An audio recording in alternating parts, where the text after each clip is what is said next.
మరొక వీడియో కూడా తీయడం జరిగింది.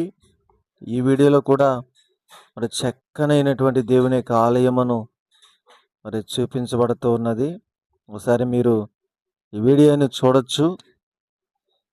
ఎంత అమోఘంగా అమోఘంగా ఎంత అద్భుతంగా దేవుని యొక్క సన్నిధి కట్టబడి ఉన్నదో. ఇది కేరళ ప్రాంతంలో మలైటూర్ అనే ఒక సిటీలో ఈ మందిరం కట్టబడి ఉన్నది. ఈ యొక్క దృశ్యాలని కూడా మీరు ఈ వీడియో ద్వారా చూడొచ్చు. ఒకసారి ఆ మందిరాన్ని కూడా మేము చూపిస్తాను. చూడండి ఎంత చక్కగా ఆ మందిరము కట్టబడిందో. లోపలైతే చాలా అద్భుతంగా ఉంటుంది. మీరు మునుపటి వీడియోలో చూశారు. చెత్త వేసుకునేటువంటి వాయి కూడా చాలా స్పెషల్గా ఉంటాయి. సరే, సిలువును కూడా మీరు చూడొచ్చు. ఇక్కడ ఇగో సిలువు. అలాగే ఇక్కడ చెత్త వేసుకునేటి మీకు చూపిస్తాను తర్వాత. ఇదిగో చెత్త ఇట్లాగా వేస్తారు అక్కడ. మునుపటి వీడియోలో కూడా నేను దీన్ని చూపించడం జరిగింది, కానీ సరిగ్గా చూపించలేదు. ఇది బయట క్లైమేటు.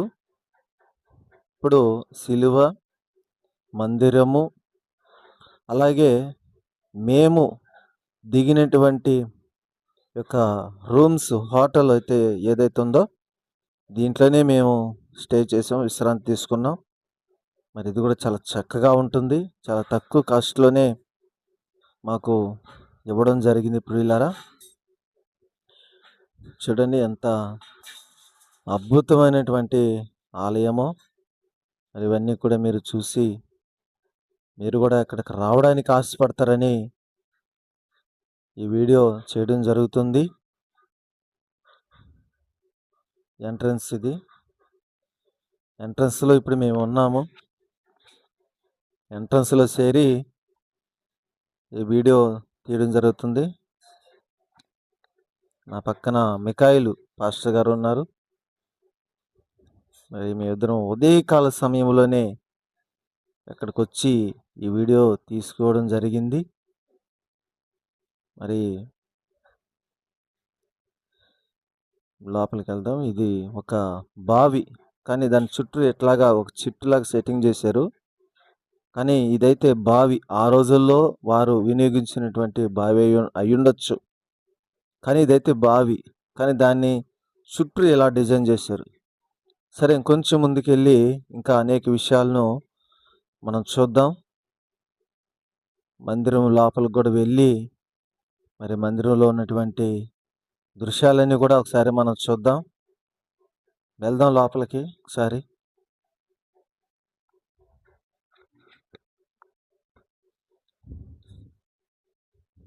ఇది లోపల నుంచి తీసినప్పుడు ఈ విధంగా కనపడుతుంది. ఇప్పుడు మనం లోపల చేరి బయట ఆవరణమును మనం వీడియో తీస్తున్నాం. అయితే ఇది బయట వరండా లాంటిది. ఇది కొంచెం ముందుకు కూడా మనం వెళ్దాం లోపలికి, ఇంకా కొంచెం లోపలికి వెళ్దాం. మరి ఈ యొక్క వరండా అనేది కూడా చాలా ఎక్సలెంట్గా ఉంటుంది. ఇక్కడ క్లైమేటు, ప్రాంతం, ఆ కట్టడాలు చాలా రిచ్గా వాళ్ళు డిజైన్ చేయడం జరిగింది. ఇంకొంచెం లోపలికి వెళ్దాం. మన బ్రదర్ పోయేస్తా ఉన్నారు. చూడండి, ఇది లోపల ఈ విధంగా ఉంటుంది. చాలా ఆశ్చర్యం. చుమించు దీన్ని నియమించడానికి కొన్ని కోట్ల రూపాయలు కూడా వారికి అయ్యుండొచ్చు. దేవుని యొక్క ప్రణాళిక, దేవుని యొక్క మహాకృప. ఇది పై సీలింగు. పైన సీలింగ్ కూడా వాళ్ళు ఇంత అద్భుతంగా డిజైన్ చేయడం కూడా చాలా ఆశ్చర్యం. ప్రొఫెషనల్ యొక్క పెయింటర్ల ద్వారా దీన్ని డిజైన్ చేస్తుంటారు. ఈ మందిరాలన్నీ కట్టినటువంటి వారందరూ కూడా, పనిచేసినటువంటి టెక్నీషియన్ అందరూ కూడా చాలా ప్రొఫెషనల్గా చేశారు ఇదంతా కూడా. నాకు అనుకున్నట్టు చైర్స్, ప్రార్థనకు వచ్చేవారు కూర్చునే చైర్స్ అవన్నీ కూడా, అవన్నీ టేకు ఫుడ్తో చేయబడినట్టు. మందిరంలో ఉన్నట్టు అన్నీ కూడా టేక్తోనే చేయబడ్డాయి. నాకు కనుక ఆ ఫ్యాన్లు కనపడతా ఉన్నాయి మీకు. మరొక డూప్లెక్స్ మాదిరిగా మళ్ళీ అది అక్కడ పైన కూర్చొని కూడా ఆరాధనలో పాల్గొనవచ్చు, వాక్యం వినొచ్చు. పై సీలింగ్ అయితే చాలా అద్భుతంగా ఉంటుంది. ఒకసారి నా పైన ఉన్నటువంటి సీలింగ్ మీరు చూడొచ్చు. ఆ ఫ్యాను కూడా చాలా చక్కగా అమర్చి పెట్టారు అక్కడ.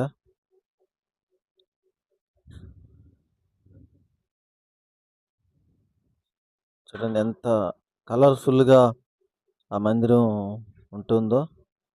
యేసయ్య శిలువ మీద వేలాడదీసినట్లుగా ఒక ఉదాహరణగా అక్కడ దాన్ని అట్లా పొందుపరిచారు.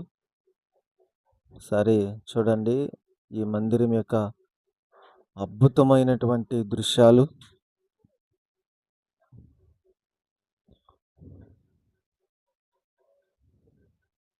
నిజంగా నాకైతే చాలా ఆశ్చర్యమైంది. ఇలాంటి ఒక ప్రాంతాలకి ప్రభువు నన్ను నడిపించడం అనేది వాస్తవంగా ఈ 2026వ సంవత్సరంలో కనీయిని ఎరగనటువంటి ఆయన యొక్క మందిరాలను దర్శించుటకు కృప చూపినందుకు నేను ఎంతగానో దేవుణ్ణి గణపరుస్తున్నాను. ఈ 2026వ సంవత్సరంలో మరి ఆయన మందిరాలను దర్శించడానికి మరి కృపనిచ్చాడు. చూడండి ప్రియులారా ఎంత చక్కగా ఈ యొక్క ఆలయాలు కట్టించబడ్డాయో, మందిరాలు దృశ్యాలు చూడండి.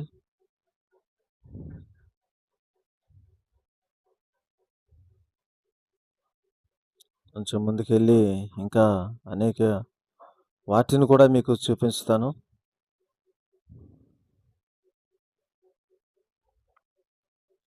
చాలా అద్భుతంగా చాలా రియల్గా ఇవన్నీ కూడా ఉంటాయి. వీడియోలో కాకుండా ఒరిజినల్గా మీరు చూసినట్లయితే ఖచ్చితంగా మీరు ఆశ్చర్యపోవాల్సిందే. ఈ విషయంలో ఎటువంటి డౌటు లేదు. మరి ఇంకా ముందుకెళ్ళి అనేక విషయాల్ని మనం చూద్దాం ప్రియులరా.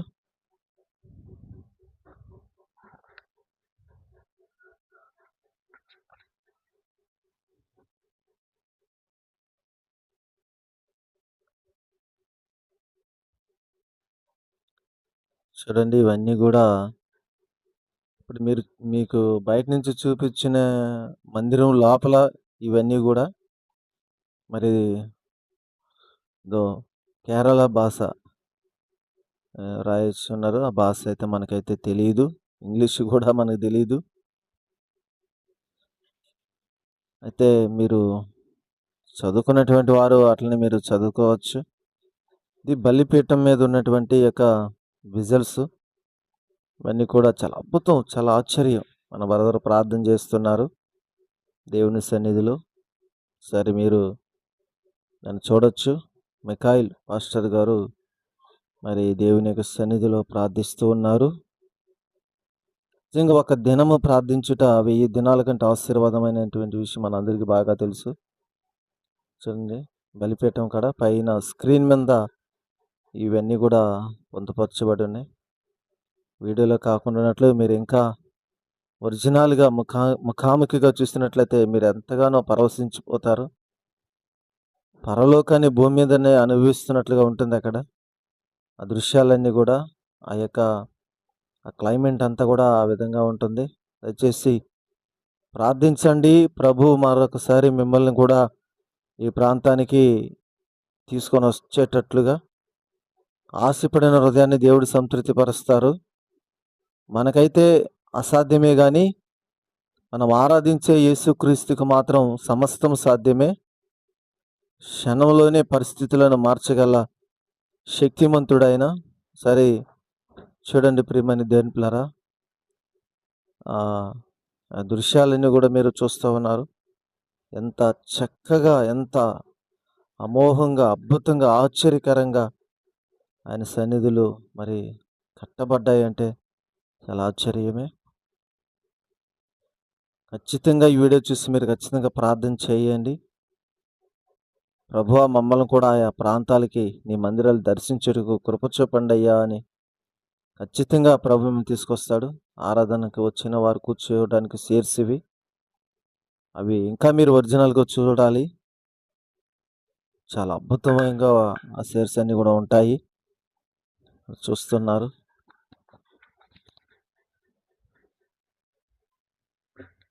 అన్నీ కూడా ఇది లోపల క్లైమేట్ ఇలా ఉంటుంది. ఇప్పుడు మనం బయటికి వెళ్తున్నాం. బయటికి వెళ్ళి ఇంకా ఏమేమి ఉన్నాయో చూద్దాం.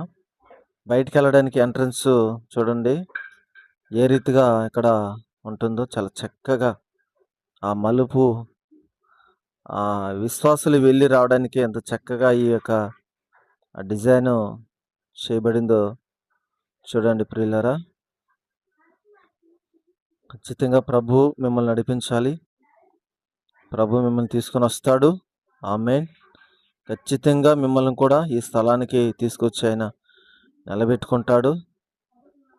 ప్రార్థించండి. ప్రార్థించగా జరగనిది ఏది ఉండదు. సమస్తం సాధ్యమవుతుంది. ప్రార్థనతోనే సమస్తము చేయగలం మనం. ఇక్కడ ఇది నాకు తెలిసి, నాకు పెద్దగా తెలీదు, నాకు తెలిసి ఎవరైనా నిద్రిస్తే వారిని ఇక్కడ పెట్టి ఆరాధన చేసి వాక్యం చెప్పి వారి ఆత్మకు శాంతిని చేకూర్చే స్థలం అనుకుంటున్నాను నేను. అదే స్థలం అనుకుంటున్నాను. దాని పక్కనే సమాధులు మనం చూడగలము. ఆ మందిరంలో, ఇప్పుడు మనం చూసిన మందిరంలో పరిచర్య చేసే వాళ్ళు అయి ఉండొచ్చు, లేదా సేవకులు అయి ఉండొచ్చు, లేకపోతే అమ్మగారులు అయి ఉండొచ్చు. మరి మందిరానికి సంబంధించినటువంటి సభ్యులే వీరందరూ కూడా. ఇవి సమాధులు. ఇది లోపల చాలా సింపుల్గా నేలమట్టం వరకు ఉన్నాయి, కానీ పైన మాత్రం మూతలు ఉన్నాయి. వాళ్ళ యొక్క పేరులు, వారి యొక్క ఫొటోస్ కూడా అక్కడ పొందుపరచబడి ఉన్నది. ఖచ్చితంగా ఇది ప్రభు యొక్క మహిమ. ఎస్టిస్ తోమా గారు ఇక్కడ కూడా కొంత పరిచర్య చేశారని కొందరు చెప్పుకొస్తున్నారు. చూడండి ప్రియులరా, దీని పక్కనే ఒక నది కూడా ప్రవహిస్తూ ఉన్నది, ప్రవాహం వలె పారుతున్నది. ఈ నది కూడా చాలా చక్కగా ఉన్నది. మరి వీడియోలో ఒక మాదిరి కనపడుతుంది, కానీ దీన్ని రియల్గా చూస్తుండాలా చాలా తేటంగా, చాలా ఫ్రెష్ వాటర్. ఇది చాలా ఫ్రెష్ వాటర్. ఈ నది పంబా నది అని ఒక పేరు ఉంటుంది. ఆ నదిలో కలుస్తుంది. ఈ కేరళలో ఎక్కడ కూడా చెత్త కనపడలేదు, ఎక్కడ కూడా కుప్పతొట్టి కనపడలేదు, ఎక్కడ కూడా మరి మురుగు కాలువలు అయితే కనపడలేదు మాకు. చాలా వండర్ఫుల్ అయినటువంటి ప్రదేశం అని చెప్పుకోవచ్చు. మెయింటెనెన్స్ మాత్రం కేరళ వేరే లెవెల్ అని చెప్పుకోవచ్చు. క్రిస్టియానిటీకి కూడా ఇంపార్టెంట్ ఇస్తుంది ఈ కేరళ. ఈ కేరళలో ఎక్కువగా క్రిస్టియానిటీ ప్రాపర్టీ ఎక్కువగా కనబడుతుంది. ఎందుకంటే ఎస్టిస్ తోమా గారు యెరూషలేము నుంచి వచ్చి మొట్టమొదట సేవ పరిచర్యను ఈ కేరళలోనే ప్రారంభించాడు కనుక, అందుకని ఈ రోజు వరకు కూడా కేరళ ప్రాంతంలో మరి క్రిస్టియన్స్కి చాలా ప్రాముఖ్యత ఉంటూ ఉన్నది. ప్రియులారా, మరొక ప్రయాంతములో మరొక వీడియోతో మిమ్మల్ని కలవడం జరుగుతుంది. దయచేసి దేవుని యొక్క మహాకృపను బట్టి మరలా మీరు ఈ ప్రదేశం నడిపించబడాలి. యెహోవా ఈరే ఆధ్వర్యంలో మరలా కేరళ ట్రిప్ త్వరలోనే వేయబోతున్నాం. ఈసారి మీరు కూడా మాతో ఏకీభవించి ఈ కేరళ ప్రాంతాన్ని దర్శించాలని కూడా కోరుతున్నాము. మీకు ఈ వీడియో నచ్చినట్లయితే సబ్స్క్రైబ్ చేయండి, లైక్ చేయండి, అనేకులకు షేర్ చేయండి. ఈసారి కేరళ ట్రిప్ వేస్తే ఖచ్చితంగా మాతో ఏకీభవించింది. God bless you. ప్రభు మిమ్మల్ని, మీ కుటుంబం దీవించునుగాక.